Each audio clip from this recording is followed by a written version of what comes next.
السلام عليكم ورحمة الله وبركاته. أهلا بيكم أصدقائي.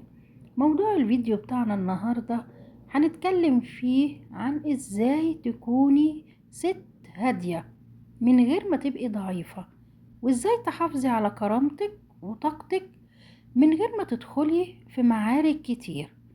هنتكلم عن راحة بالك، لأن في ناس كتير فاكرة إن القوة معناها الصوت العالي، وإن أي حد يسكت بيبقى ضعيف، وإن الرد السريع على أي كلمة هو انتصار. لكن الحقيقة مختلفة تماما. أوقات كتير بيكون سكوتنا قوة، والتجاهل بيكون ذكاء مننا، والهدوء بيكون أعلى مرحلة من مراحل النضج. لأن مش كل كلمة تستاهل رد، ولا كل موقف يستاهل إنك تخشي عشانه حرب، ومش كل شخص يستاهل إنك تستهلكي أعصابك وطاقتك عشانه.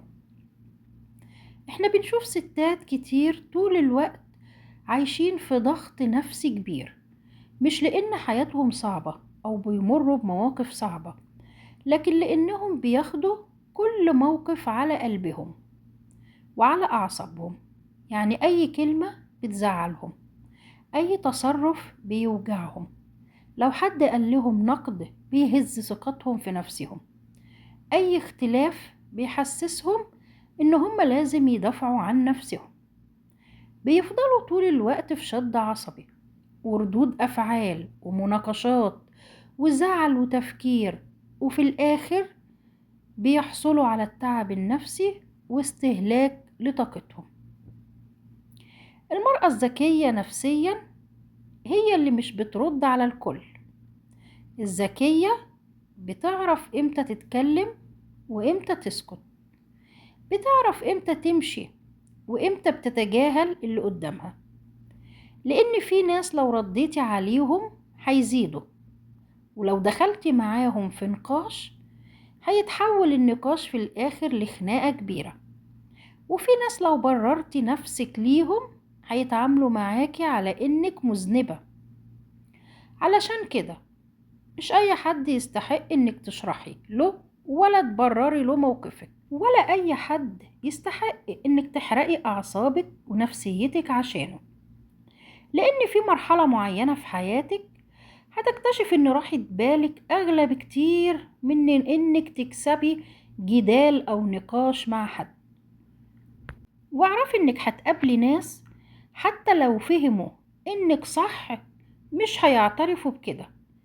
في ناس هدفهم مش انهم يفهموكي، دول هدفهم ان هم يستفزوكي وبس. وعشان كده التجاهل في الوقت ده ومع الناس دولت بيكون اقوى رد عليهم. ده مش ضعف منك، ده نضج وقوة منك. قوة انك تبقي قادرة تسمعي كلمة مستفزة وما تنزليش لمستوى الشخص اللي قالها لك. دي قوة في حد ذاتها. انت هتبقي قوية لما تعرفي تتحكمي في أعصابك وقت الغضب، لما تقدري تمشي من نقاش عارفة إنه هيأذيكي نفسيا. القوة الحقيقية مش إنك تنتصري على الناس، القوة الحقيقية إنك تنتصري على نفسك، تنتصري على عصبيتك واندفاعك وعلى احتياجك إن الكل يفهمك ويقتنع بيك. لأن إحنا كبرنا وللأسف فاكرين إن الناس كلها لازم تحبنا ولازم تقتنع بينا ولازم الكل يقدرنا. لكن ده مستحيل، لأن الناس كلها مش شبه بعضها، ولا الناس كلها عندها نفس القلب ولا نفس النية ولا التربية. عشان كده كل ما تكبري وتنضجي هتكتشفي إن أهم حاجة إنك تبقي مرتاحة مع نفسك. لأن طول ما انت مستنية التقدير من الناس هتتعبي، وطول ما انت مستنية الكل يفهمك هتتكسري. في ناس مهما عملتي ليهم مش هيشوفوا غير اللي هم عايزين يشوفوه. عشان كده اعملي اللي يريح ضميرك وبس. نقطة كمان مهمة علشان تعيشي في راحة نفسية، انك تكوني طيبة بس بحدود. لأن في نوعية من البشر لما بتلاقيكي محترمة وهادية بيفتكروكي سهلة، وأول ما بيلاقوكي بتسامحي كتير بيفتكروا إن من حقهم يغلطوا فيكي براحتهم. علشان كده كوني طيبة بس قوية، كوني هادية بس عندك حدود مع الآخرين، كوني محترمة بس ما تسمحيش لحد يقلل منك. لأن في فرق كبير بين البنت الهادية والبنت المكسورة. البنت الهادية أو المرأة الهادية قوية من جواها، عارفة قيمتها وعارفة إمتى تسكت وإمتى تتكلم. لكن المرأة المكسورة بتخاف تواجه، وبتخاف تعبر عن اللي جواها وعن مشاعرها، وبتخاف تحط حدود للآخرين. علشان كده لازم تتعلمي إن الهدوء مش معناه إنك تسمحي بالأذى. الهدوء معناه إنك تختاري معاركك بعقل. في مواقف لازم تتكلمي فيها وتدافعي فيها عن نفسك، ولازم توضحي حدودك فيها. وفي مواقف تانية التجاهل فيها أذكى 1000 مرة من الكلام.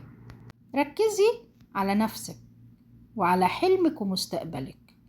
ركزي دايما على صحتك النفسية ونجاحك. ركزي أهم شيء على علاقتك بربنا وتطويرك لنفسك. اقري كتير، اتعلمي أي حاجة جديدة، اشتغلي على نفسك، كبري عقلك، خلي عندك حياة حقيقية تشغلك عن الناس. لأن الناس عمرها ما هتبطل كلام. لو نجحتي هيتكلموا، ولو فشلتي هيتكلموا، لو سكتتي هيتكلموا، ولو رديتي برضو هيتكلموا. فبلاش تعيشي عمرك كله تحاولي ترضي الآخرين أو ترضي كل اللي حواليك. ارضي نفسك الأول. مش كل حد قريب منك لازم ترضيه. النقطة التالتة، علشان تعيشي برضو مرتاحة نفسيا خلي عندك خصوصية. مش كل حد قريب منك لازم يعرف عنك كل شيء، لأن في نوعية من الناس لو عرفوا تفاصيل حياتك استخدموها ضدك فيما بعد. فمش لازم تحكي كل حاجة للي حواليك، ومش لازم تشرحي ولا تفتحي قلبك لأي حد. النضج الحقيقي عشان تكوني مرتاحة إنك تعرفي مين يستحق قربك ومين لأ. في الختام أحب أقولك خليكي فاكرة دايما إن الحياة قصيرة جدا على إن إحنا نضيعها في الزعل والشد العصبي والتعب النفسي. عيشي حياتك بهدوء، اتكلمي بعقل، اختاري راحتك النفسية، وابعدي عن أي حاجة تستنزف روحك. ولما تلاقي نفسك داخلة معركة أو نقاش ملهوش لازمة، اسألي نفسك سؤال بسيط: هو النقاش ده أو الموضوع ده يستحق فعلا أضيع طاقتي النفسية وسلامي النفسي؟ لو الإجابة لأ، ابعدي عن هذا النقاش. مش ضعف منك لكن احترام لنفسك. المرأة الذكية مش هي اللي صوتها عالي، هي اللي عارفة امتى تتكلم وامتى تسكت، وامتى تبعد، وامتى تحافظ على قلبها وكرامتها وراحة بالها. والسلام عليكم ورحمة الله وبركاته.